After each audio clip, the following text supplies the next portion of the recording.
मरीज दर्द के मारे तड़प रहा है। वो अपना पेट पकड़कर कराह रहा है। लगता है जैसे अंदर कुछ फट रहा हो। लेकिन जब डॉक्टर चेक करने के लिए मरीज का पेट दबाते हैं तो पेट बिल्कुल नरम महसूस होता है। बाहर से छूने पर कड़कपन का कोई नामो निशान नहीं मिलता।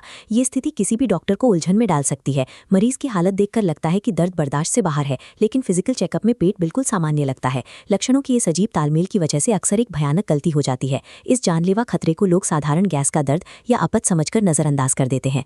बाहर से महसूस होने वाला ये नरम पिक असल में शरीर के भीतर हो रही बड़ी तबाही का सबसे पहला संकेत है। इस छिपी हुई बीमारी का मेडिकल नाम है अक्यूट मेसेंटेरिक इस्कीमिया। इसकी सबसे बड़ी पहचान को doctors pain out of proportion कहते हैं। इसका सीधा मतलब है बीमारी के बाहरी लक्षणों के मुकाबले दर्द का कई गुना ज्यादा होना।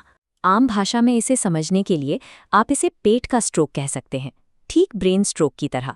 ये भी एक मैकेनिकल ब्लॉकेज है जो बहुत तेजी से फैलता है। इसमें इंतजार करने या घरेलू नुस्खे आजमाने से मरीज की हालत सिर्फ और सिर्फ बिगड़ती है। इस इमरजेंसी को समझने के लिए हमें पेट को छोड़कर शरीर के एक दूसरे हिस्से यानी दिल की तरफ देखना होगा। इस पूरी समस्या की जड़ वहीं से शुरू होती है।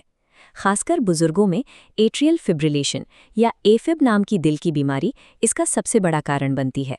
एफिब में दिल की धड़कन अनियमित हो जाती है। खून दिल के ऊपरी हिस्से में इकट्ठा होकर जमने लगता है और एक थक्का यानी ब्लड क्लॉट बन जाता है। खतरा तब पैदा होता है जब ये थक्का टूटकर मुख्य ब्लड स्ट्रीम में बहने लगता है। दिल की इस गड़बड़ी का असल खतरा उस जगह पर निर्भर करता है जहां दिल से निकला ये मलबा जाकर फंसता है। दिल से निकलकर ये क्लॉट शरीर की मुख्य धमनी से होता हुआ पेट की तरफ जाने वाली एक पतली नली मेसेंटेरिक आर्टरी में मुड़ जाता है। इस नली का काम हमारी पूरी आंतों तक ऑक्सीजन से भरा ताज़ा खून पहुंचाना है। जैसे ये थक्का संकरी नली में फंसता है, आंतों की तरफ जाने वाला खून का बहाव अचानक पूरी तरह रुक जाता है।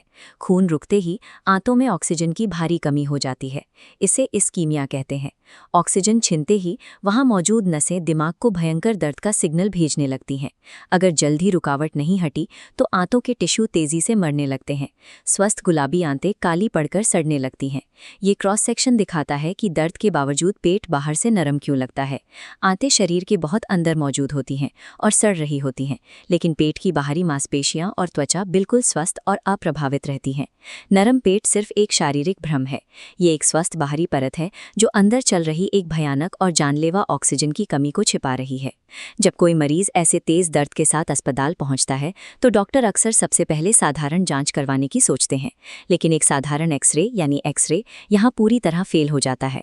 एक्सरे में हड्डियां और गैस तो दिखती है, पर खून की नलियों में फंसा हुआ क्लॉट बिल्कुल नहीं दिखता। इसी तरह अल्ट्रासाउंड भी शरीर की इतनी गहराई तक साफ तस्वीर नहीं दे पाता जिससे आंतों की नली का ये ब्लॉकेज पकड़ा जा सके।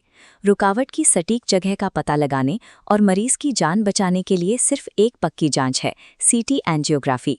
एक्यूट मेसेंटेरिक इस्कीमिया में गलत जांच का चुनाव मरीज की जान बचाने का आखिरी मौका छीन लेता है। डॉक्टरों के पास इस रुकावट को हटाने के लिए बहुत ही कम समय होता है।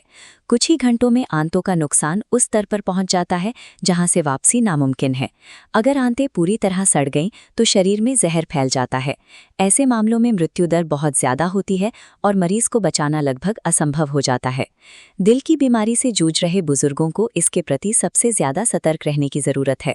अगर आपके घर में किसी बुजुर्ग को अचानक पेट में भयंकर दर्द हो और पेट छूने पर बिल्कुल नरम लगे तो गैस या हाजमे की दवाओं में वक्त बर्बाद ना करें।